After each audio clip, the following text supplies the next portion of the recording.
Alright, I'm gonna condense 15 years of practicing legato into just 15 minutes so that you can just avoid all the mistakes I made along the way and just focus on the most efficient way of practicing legato and get a killer legato sound. If you're new here, my name is Giuseppe Gilardi. I make guitar-driven music. I help hundreds of other guitar players make music at a high level. And these are the things that worked for me to get the technique to the level that I'm at today.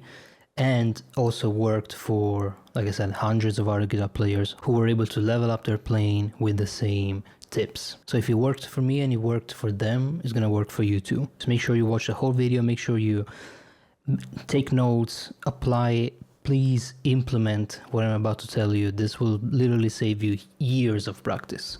So let's just get straight into it. All right, key concept number one, you gotta stay relaxed. This is absolutely the most important, most crucial thing when it comes to legato technique, any technique in general, but in particular with legato. So what do I mean when I say relaxed? Well, you need to get rid of any unnecessary tension that you have in your muscles, in your hands, in your arms, like anywhere. You need to be 100% relaxed. First thing to make sure this happens, hand positioning. So this is what a lot of people mess up. I have a super simple general guideline for this, and it's just that you want to keep your fingers pretty much perpendicular to the strings. Some people, I guess, would define this as like a classical guitar hand positioning. I think it's what works the best. I don't care if you disagree. Please just do as I say, okay? So fingers sort of perpendicular, right? Aligned on the vertical axis. So yeah, basically perpendicular to the neck. And you want to have your thumb aligned in a general way behind the middle finger, right? So you want to have this sort of hand positioning. Notice that there's no angles here, right? It is very important. You don't want to play like this. I see so many people just playing like this and like have this like placing the thumb kind of either too low or too high, and have like just weird angles that just create tension. You want to avoid all that as much as possible. So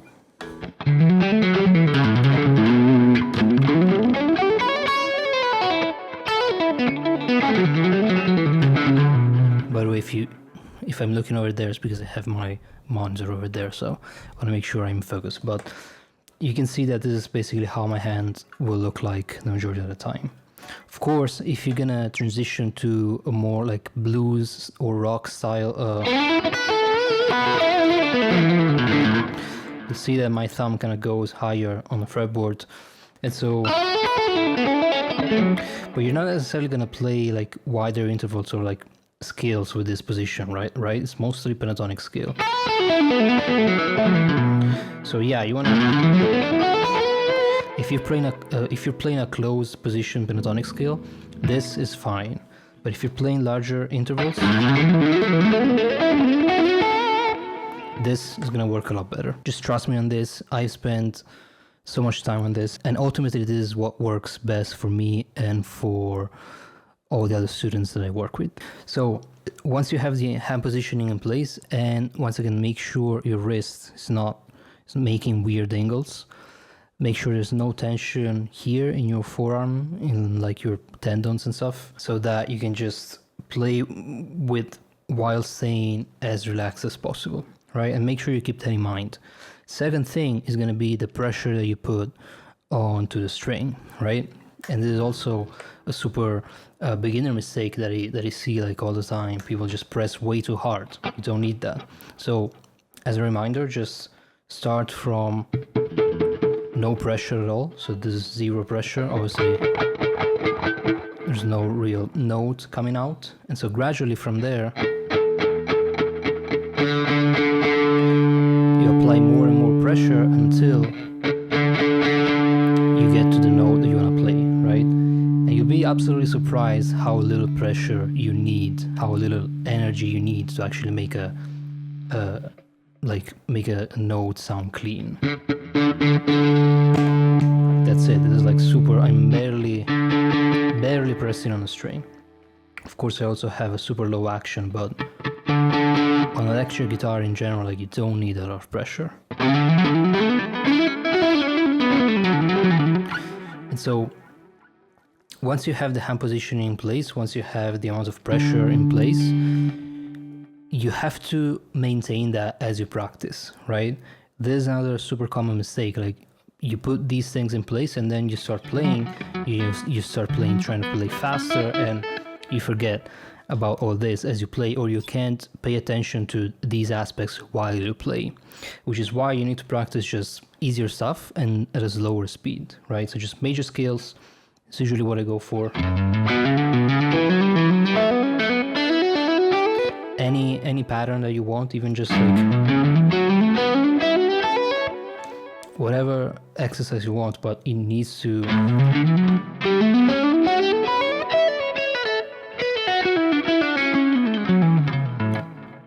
like, you need to have a way of paying attention to these things, right?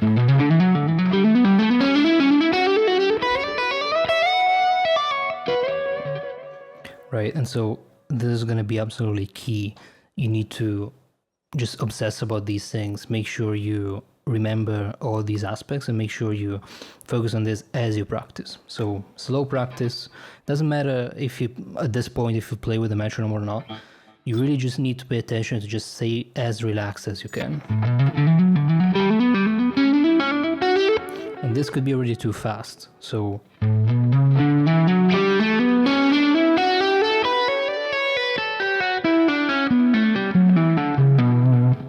right, depending on kind of where you are right now, try to pick a speed that is not challenging so that you can focus on relaxation and hand technique, hand positioning.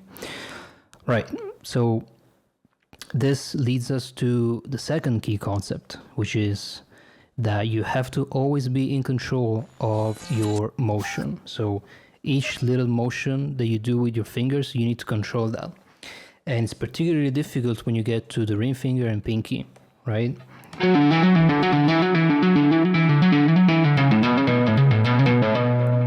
Or combinations of those, right? Like 1, 2, 4 or 1, 3, 4. 1, 3, 4 in particular.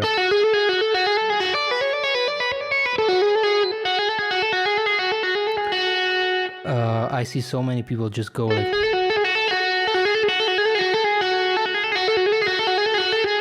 like do like really big movements with their pinky. That is gonna just take away speed from you. Like, obviously, the closer you are to the fretboard,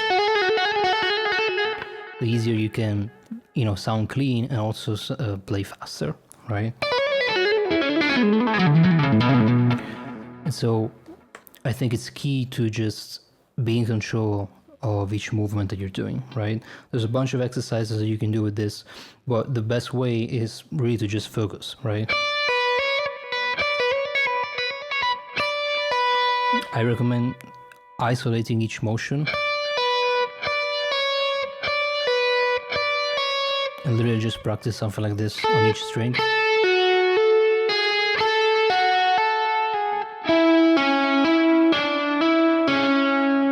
So that you can focus on the pull-off motion, making sure you're not like moving your fingers way too much, and making sure you can get a clean sounding note. It's particularly difficult with your pinky and when you're doing pull-offs, so that's why I'm focusing on this.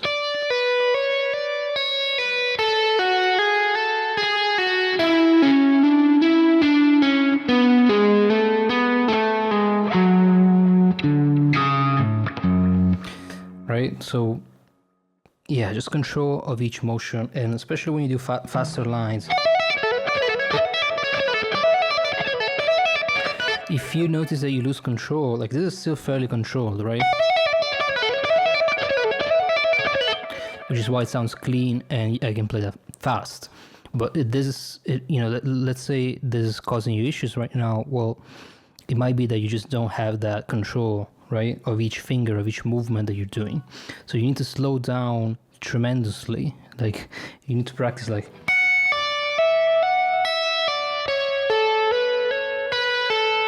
and make sure you can control each motion of each finger, right? Making sure that you're doing exactly only the movements that you need, nothing more.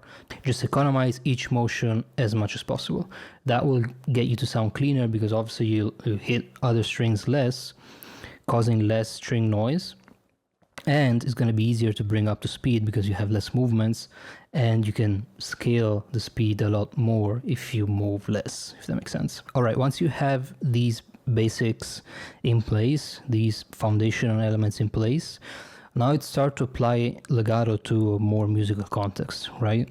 And so the missing element that is just neglected so much is timing and subdivision. So you need to be obviously, tight when you play legato in terms of timing, right? And this is what most people miss, really, because I don't really see anyone practicing timing with legato, but it's really what makes legato sound great. Because if you just play a fast slur of notes with no clear intent, it's not going to sound good, even if it's fast. And so what makes it sound good is that you have, in a measure, the exact amount of notes that you need, right? So if you're playing 16 notes, you have 16 notes per measure. If you're playing like 16 note triplets, you have only that. And so it's very tight on the grid, and it sounds better. It sounds more intentional. One exercise that I like to do a lot is, with the metronome, let's do like 90 BPM. And you start playing scales with the different subdivisions, right? 8 notes. And just play a major scale.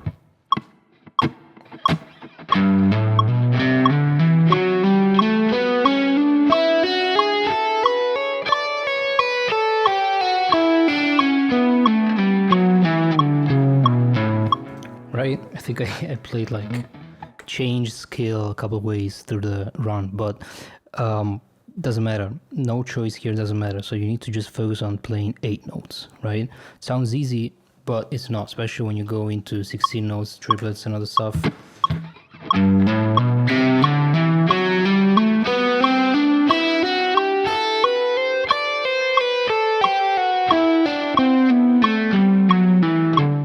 So I'm paying close attention to everything we talked about earlier, right? So the hand control, hand positioning, economy of motion, and the fact that 8 notes at 90 BPM is fairly slow. It gives you a way of focusing on these things, right? So slow practice is super important. And then from here you try to lock into the other subdivisions as well. So 8 note triplets.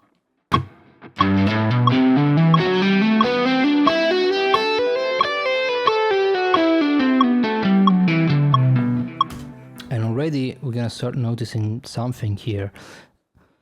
The subdivision that you play, it's not necessarily going to line up with the picking pattern or the hammer-on pattern, right? So you might have notes on the downbeat which are a pull-off or a hammer-on, and notes on the offbeats which are going to be playing with the pick. Now this can be confusing at first because you're going to have the pick sort of disaligned with where the downbeat is, where the metronome is, and so that can cause confusion. So you need to get used to it, right? Also, we're playing 3 notes per string, right? And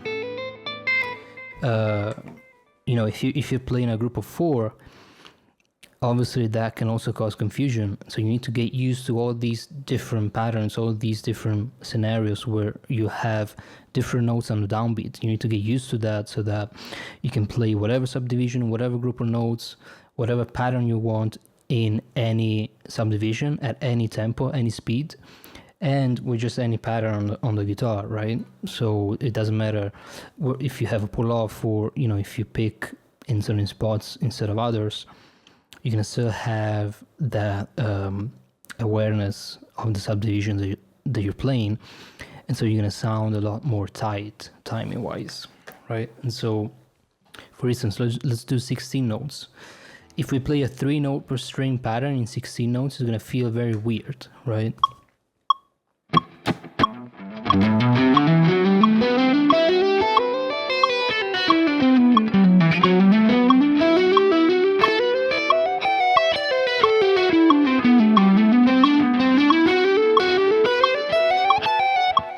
Starting to kind of mix it up a little bit, but since you have 3 notes per string, you're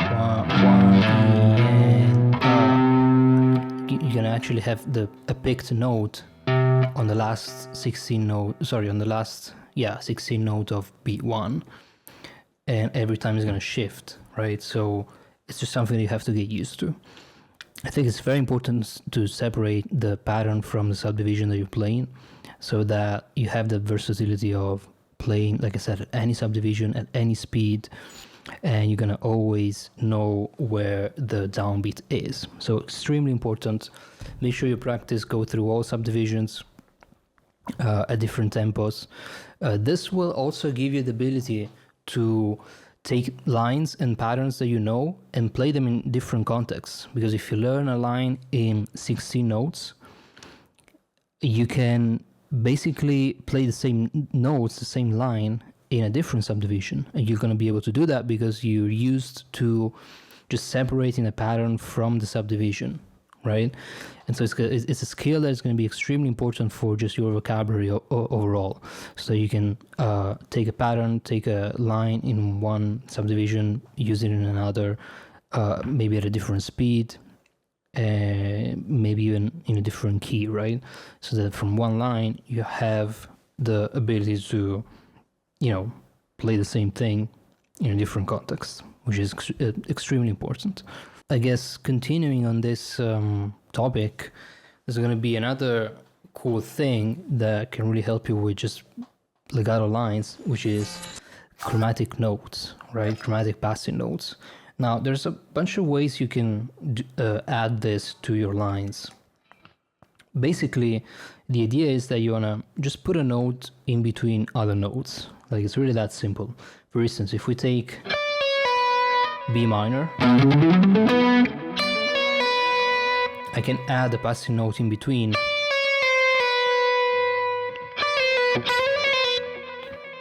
And it works. So B minor pentatonic.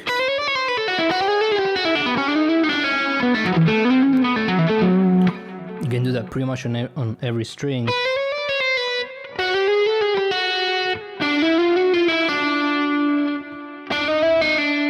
Between any notes of the scale.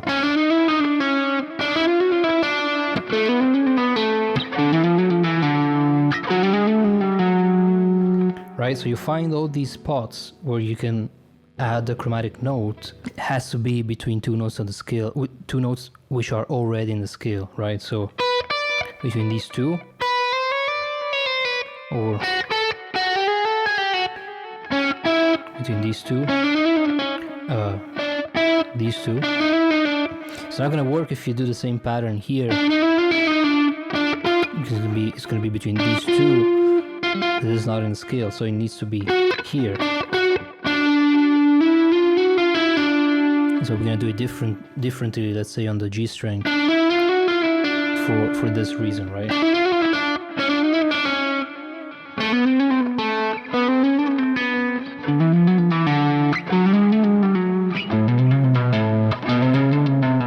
So you can just copy all these variations that I just played, rewind if you need, but that should give you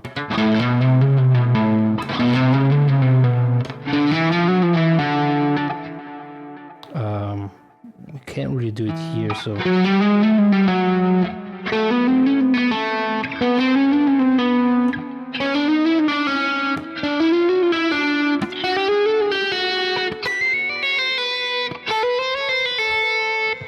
So this is from two, or I guess, yeah, like 3 notes of the scale. But you can also do that only with just 2 notes of the scale. So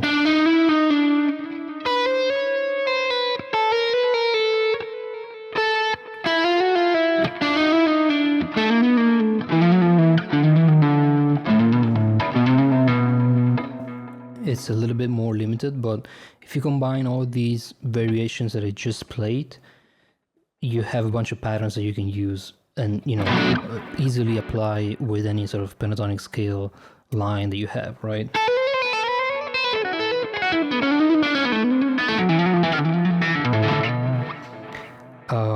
And this is for me is like the Guthrie Govan approach, right? I learned this from just transcribing a bunch of Guthrie songs. There's obviously other players that do this, but for me, this approach, I got into it when I first discovered Guthrie Govan, learned a bunch of his songs. Definitely recommend to do that, because at the time I was actually pretty much a blues rock kind of classic boring guitar player who really just knew like a couple pentatonic boxes. And so learning the crazy approach that Guthrie has to these lines, scales, pentatonics, and modes obviously opened up the whole world, right? And so you can just do the same thing I did, and just, you know, take a couple songs from like any song really from Guthrie and learn them, and it's gonna just skyrocket your progress on the instrument. Of course, like it took me like years to learn, like really learn really well to do these things and also apply them in improvisation, which is what he does. You know, don't expect this to be like an easy thing. It's gonna take a couple of years. It took me definitely a couple of years to get fluent with fives, his song, and sort of do the improvisation part. And so, yeah, it's not easy, but that's what I did to learn these things. And then once it's fluent, and once you have the legato technique, you can really just easily do that everywhere, right?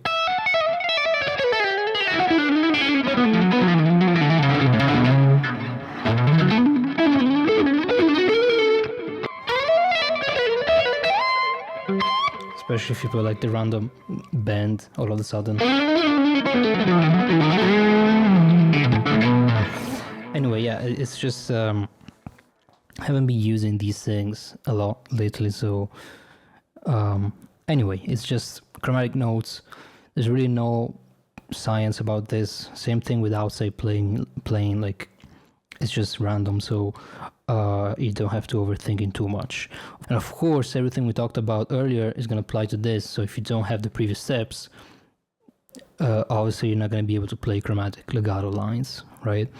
So they go in order. And so the next thing from here would be to actually learn a lot of legato lines from other people, right? So take songs, take solos that you like that have legato lines in them, and just transcribe them, you know, work on them, learn them, try to implement as much as possible, right? I'm gonna give you one that I think is pretty versatile. Probably talked about this in other videos too, but this is a pattern that I like a lot. Just not that difficult, like it's basically on 2 strings, right? Hammer on, then you pick on the following string, hammer on, hammer from nowhere on the string, on the previous string, and that's it. So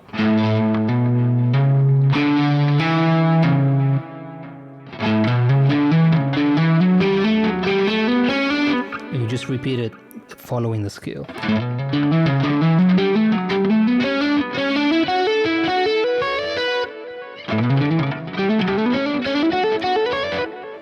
You can change the notes, you can change the scale. It's actually fairly easy to apply. I guess this would be also a variation on that.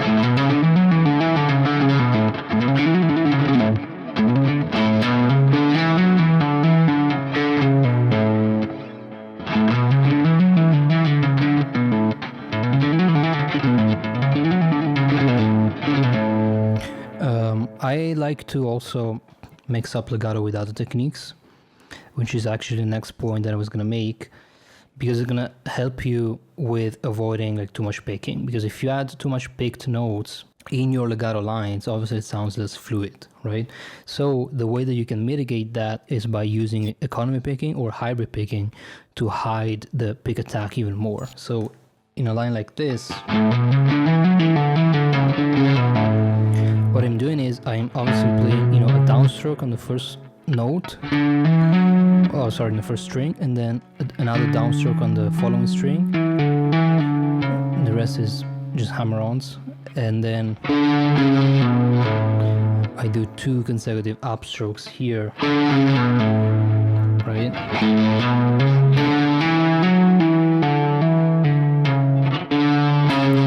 Up, up.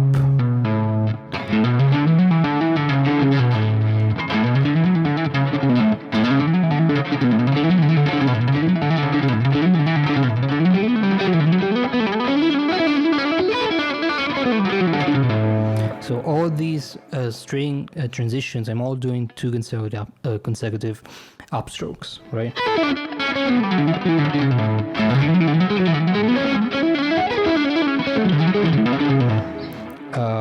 And I'm also trying to pick as soft as possible so that you hide the pick attack a little bit so that it sounds more legato, it sounds more fluid, because that's the goal with the technique, right? Is to make it sound as fluid as possible and as liquid as possible. So that's what I like to go for.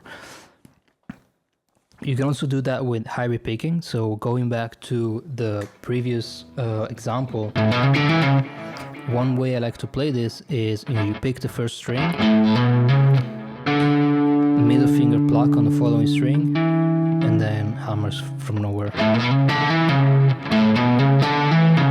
So I'm plucking with the middle finger the A string in this case. And even in this case, I'm picking and plucking just as soft as possible. So you can't really tell the difference from a plucked note or picked note or just a hammer-on, right?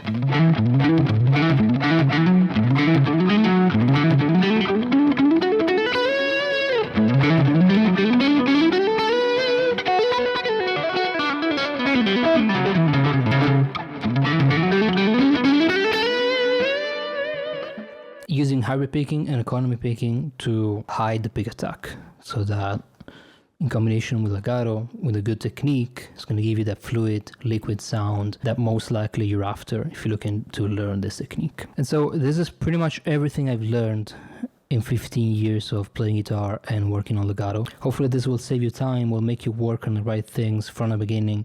So I really hope you enjoyed this video. A couple quick things before I go. If you're currently trying to level up on guitar, if you're serious about it, you want to get more progress, you want to just have a clearer structure. Maybe right now you're not making as much progress as you'd like, or maybe you're feeling stuck in a rut, not being able to progress further, maybe because you don't know kind of what to work on. I do have a link in the description. We could have a chat about this and see if I can help you with that. So you can click the link if you want, or don't click it, but if you do, maybe I can help you out with the issues that you're facing right now on the guitar. In any case, I'll see you guys in the next video. Ciao.